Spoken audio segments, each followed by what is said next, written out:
I am so excited to read this book. I was glued to it last night. The title alone, let's talk about the title alone and where that came from.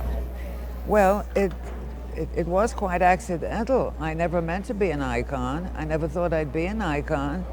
And then they made me one. So it was really a major accident. So it all began with you as a designer, with your husband in the textile business. And you did, I'm hearing, 9 White Houses. Tell me what those years were like. Well, we didn't do the decoration. You don't decorate the White House. And with an historic restoration, everything has to be as close as humanly possible to the way it originally was, even though it's hideous. You mustn't change a thing. People do, and then it's not correct. Exactly. But we were in charge of the textile part of it. And what a company you had. Thank you. And then from there, you traveled all over the world. And when I started, before that, I was an interior designer. Of course. That's how I got into the textile business. And did the houses of, let's drop some names. Oh my goodness. Come on, a few names for me, Iris. Well, we did all the fabrics for Marjorie Merriweather Post, Greta Garbo, oh gosh, so many people, you name it, we did it. I mean, the great and the near great. And the near great. And then from there, you kind of got discovered by the places that you went and the pieces that you would pick up. So then the fashion icon happened. Yes, people began, I never liked standard equipment, and I was always looking for something different. That's what my taste is. And traveling gave me a great opportunity to find things. And in those days, the flea markets in Europe were bursting with things, you know, not like now you have to. Ooh. Yeah, flea market finds. And I would mix them with some haute couture because I had the wit in those days. A lot of the couture houses didn't keep an archive. And so at the end of, I had the good fortune to have to be in Europe, like at the end of Fashion Week, twice a year. I used to go to the houses. I soon found out which houses had mannequins that were more or less my size. I, for instance, could never shop at Valentino because he designed for much smaller women, and his samples were itsy bitsy. But Dior, I mean, there was a great Dior, Ricci, Louis Chiron, I mean, really important houses. And you would grab the clothes off the mannequins? Well, I wish, not quite that good, but I would go in and ask if they had any samples that they were left over that they would be willing to sell. Wow. And so I used to get them. And then I got to know the people at the various places, and I kept going. But everybody notices, you know, your iconic round glasses. Let's talk about what made you say, okay, those are for me. About the glasses? Yeah. Well, even as a child, I was fixated on spectacles. I don't know why, spectacle frames. I thought they were very interesting and a great fashion accessory. And so every time I went to a flea market, I would go, you know, a yard sale or something, and I saw an interesting pair of frames. I'd buy it and put it away in a box.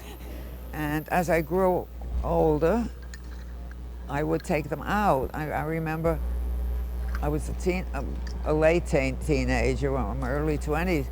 I would take them out sometimes and try them on. They had no lenses, just frames. Just to wear them. And I loved the way they looked, and I wore them as an accessory. You know, everybody thought I was nuts, but I don't care if I like something and I'm not hurting anybody.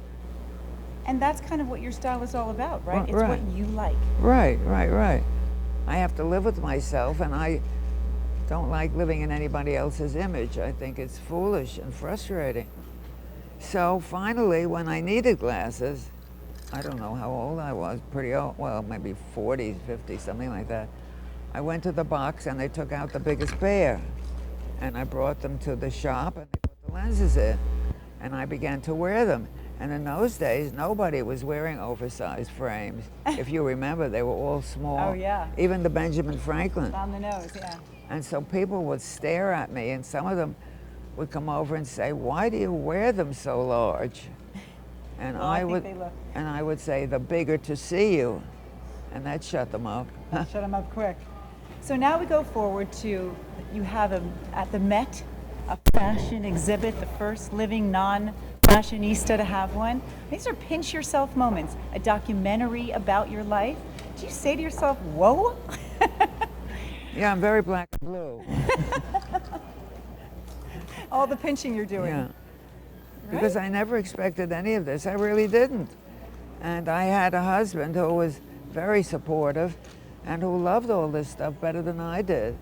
He loved to read my PR cover to cover, and he encouraged me. Otherwise, I never could have done it. So what do you give advice to the new stars or the new kids out there and the social media madness? I know you say you're not on social media. I think you have over 800,000 followers on Instagram. Almost 900, they told me the other day. Almost 900, but you don't deal with it, right? And why? Why do you, what is social media Well, to you? social media to me is it has its good points, I'm sure, but it's a dreadful, dreadful disease for a lot of young people. They live vicariously through social media. They don't develop any social skills. They're always pressing buttons. I mean, I've seen them out on dates. They get to a table, the guy's over here, the gal is here, they sit down and each takes out a device and they begin to click. And no one's talking. And they don't talk and they click like they're deaf mutes. I mean, it's insane. How will they get to know each other? That's a very good point. And they live vicariously through a lot of these celebrities that they take a fancy to. And they're fixated, and it's like, it really is an addiction.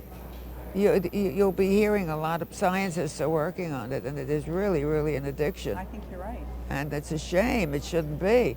It's fine if you want to know what's going on, you want to see fashion, but it's carried to a terrible extreme. Sure.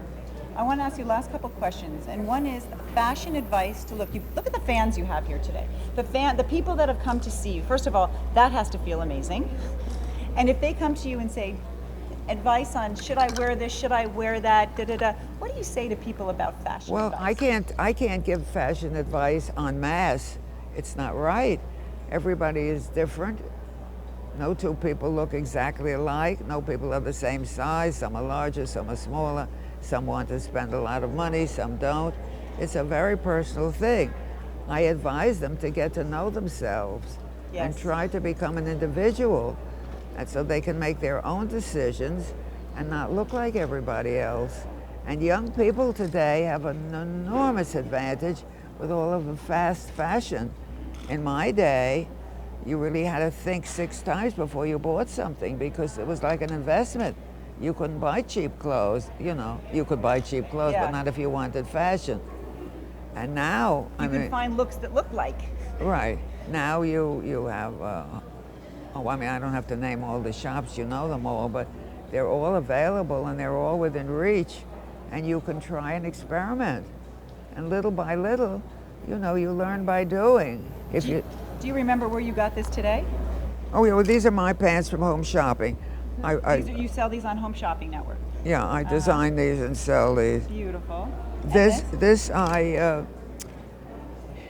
I was to a collectible show, and the guy had he was selling jewelry, and he had something like this, and I asked him if he could make me a jacket, and he did.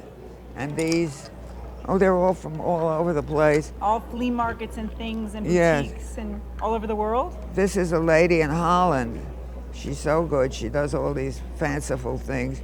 She's going to have a documentary. She called me just recently if I would be in it. And these I love. I love that. This was the most expensive of all the pieces. This one was quite expensive.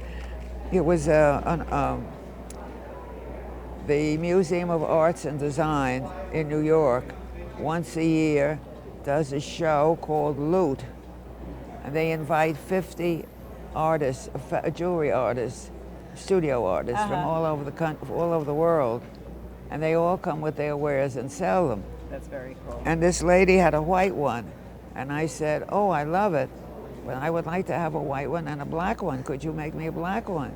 And she said yes. Fabulous. So I have a pair. So, some are old, some are new. They're unbelievable. So, first of all, if you were to, living here in South Florida, you have a place in Palm Beach and also in New York. What do you think about South Florida? Oh, well, it's wonderful for what it is. I mean, you can't compare it to New York. No. New York is very special. Yeah. You get down here, get a little warm weather. Well, first of all, let's talk about the weather in New York. This winter was absolutely ghastly, and it doesn't seem to want to go away. Uh-huh. This is a much more relaxing place. And you enjoy being down here when you're here. Oh, when I'm here, of course, I have lovely friends, and the atmosphere is beautiful, and I mean, what's not to like? And as far as this time in your life now, as you're going to sign these books for all these fans that are waiting for you, tell me about what this time in your life means to you. Well, it's certainly a kick in the head. It beats going out of pasture, because first of all, I don't know how to move. I don't know how to move. Anyway, it's really nice. It keeps my spirits and my head young. And, you know, once I'm doing things, I forget about the aches and pains that come with the territory. And your secret to staying young? I just do what I want to do. I mean, I hope I can keep getting up in the morning and moving around. That's a piece of good luck. And you look fabulous doing it. Thank Truly you. an inspiration to all women.